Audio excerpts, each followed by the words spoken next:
మాజీ ముఖ్యమంత్రి కేసీఆర్ ఇప్పటివరకు అసెంబ్లీకి హాజరు కాలేదు. రేపు బడ్జెట్ ప్రవేశపెట్టబోతున్నారు ఆర్థిక శాఖ మంత్రి బట్టి విక్రమార్క గారు. రేపేమైనా వచ్చే అవకాశం ఉందా? కేసీఆర్ గారు మీరు ఏమైనా డిమాండ్ చేస్తున్నారా? కేసీఆర్ దగ్గర హిమ్మత్ ఉండి మాట్లాడే శక్తి ఉండి తప్పనిసరిగా రావాలి. రాకపోతే ఏంటి, అరే నిన్నటిదాకా మాజీ ముఖ్యమంత్రి ఉండే ఏం రావు ఈడ అసెంబ్లీలో భయపడుతుండే అనేది మెసేజ్ పోతుందా లేదా? దానికన్నా వచ్చి నిలబడు. చంద్రబాబు కూడా ఏమన్నాడు, పోతే ఇన్సల్ట్ చేసిన తర్వాత బయటికి పోయిండు. నేను మళ్ళీ ముఖ్యమంత్రి అయినాకనే వస్తాన్నాడు, వచ్చిండు. అట్లనన్నా శపథం చేయరాబాయి వచ్చి నేను ఇక రేపటి నుంచి రాను, మీరు నన్ను అంటున్నారు, నేను మళ్ళీ ప్రభుత్వం వచ్చినాకనే అసెంబ్లీలో అడుగు పెడతా అంటే అది బాగుంటుంది. రాకపోతే ఏమవుతుంది, ఏమే ముఖ్యమంత్రి ఎందుకు వస్తలేనే నిన్నటిదాకా అసెంబ్లీకి రాడావా, మేము ఊరికనే ఓట్లేసినాం అంటారా లేదా? ప్రజలు చాలా తెలివిగల్లోళ్ళు అయినరు. అందులో మీ సోషల్ మీడియా, ఈ యూట్యూబ్లు, టీవీ నైన్లు, ఎన్నో టీవీలు ఉన్నాయి, రోజు అందరు చూస్తున్నారు. ఇంతకుముందు 20 ఏళ్ళ కింద ఇవన్నీ ఏమి లేవు. ఈ ఊర్లో అయింది పక్క ఊర్లో తెలియకపోతుంది. ప్రతి ఊరు ఏదన్నా మేము ఎక్కువ స్పీచ్లు చెప్తే కూడా ఏం చెప్తున్నావు ఏమోననే చూసిన టీవీలో అంటున్నా లేదా? కనుక ప్రజలలో కూడా మార్పు వచ్చింది అనేది నా ఉద్దేశం. ఫైనల్గా మాజీ ముఖ్యమంత్రి కేసీఆర్ వచ్చి అసెంబ్లీలో మాట్లాడితే మీ ముఖ్యమంత్రి మీ పార్టీ నాయకులు తట్టుకునే దమ్ముందంటారా?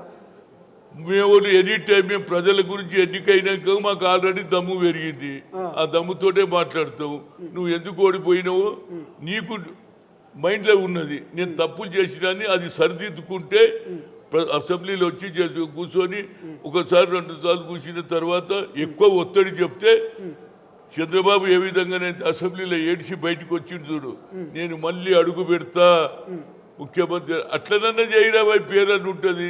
ఊరికే నువ్వు రాకపోతే ఏమే రచ్చబండ దగ్గర, హోటల్లా, చాయ్ దగ్గర, పాన్ షాప్ దగ్గర, అరే క్యారే భాई केसीआर का ही नहीं आ रहा, अरे असेंबली नहीं आता है रो, हम ఓటు దాలే అసెంబ్లీ మాట్లాడాలి కదా, అపోజిషన్ ఉండాలి కదా.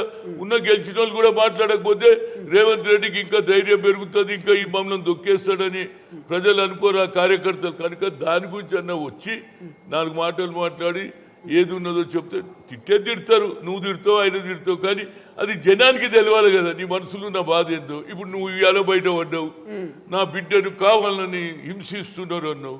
ఆ మాటనన్నా చెప్పరాదురపై వచ్చి ఇది కక్ష సాధింపు అంటేనన్నా ప్రజలలో సింపతి వస్తుంది. నువ్వు బయట చెప్తే ఓడింటారు రావు.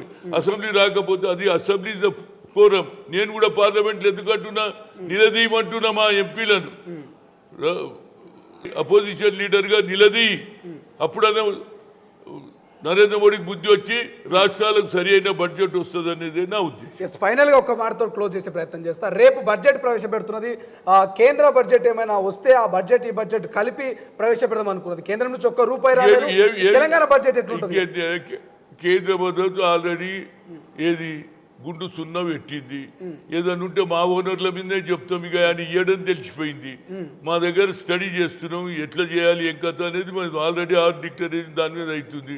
దాని మీదనే చదువు వాడు ఇయ్యని దాన్ని పట్టుకొని అవతలోడు 10,000 అప్పిస్తున్నాడని దబదబ పెళ్లి పిల్లని చేస్తే అడిగకపోతే పెళ్లి ఆగిపోతుంది. అట్లనే ఈయన కూడా అది చేయడు, తన ఆలోచనని ఇంప్లిమెంట్ చేస్తాడు అనేది నా ఉద్దేశం. Thank you so much. ఇది మొత్తం మీద మాజీ ఎంపీ, మాజీ పిసిసి అధ్యక్షులు వి హనుమంతరావు గారు స్పష్టంగా చెప్తున్నారు.